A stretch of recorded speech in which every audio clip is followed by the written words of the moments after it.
Near Infrared Spectroscopy is a great neuroimaging technique for patient groups who aren't able to go for a conventional scan.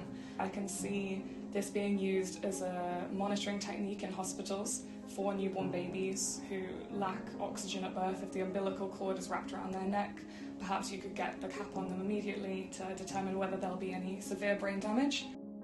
Can you tell us a little bit more about the principle of near-infrared spectroscopy? Near-infrared spectroscopy works by shining infrared light, which is in the range of about 650 to 1,000 nanometers, into the head, and this gets about 3 centimeters into the head. It goes in kind of a parabola shape, and then it's picked up by a detector on the surface of the head. You can use the change in intensity of this light to work out the concentration of what we call chromophores in the brain. Chromophore just means it changes color when it interacts with the light. The equipment I'm using is an array of hexagonal imaging tiles, and these have 3 sources of light and 4 detectors on each tile. These are the sensors that I put on the face of my phantom, and a phantom is essentially a fake brain.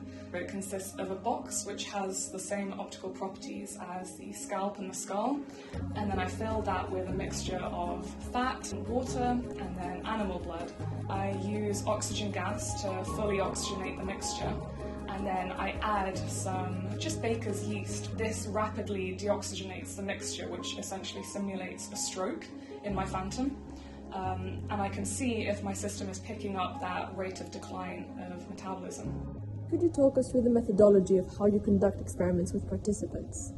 The whole principle of it is that you want to monitor your brain and sense differences in activity whilst you're doing different things, and then be able to interface with technology.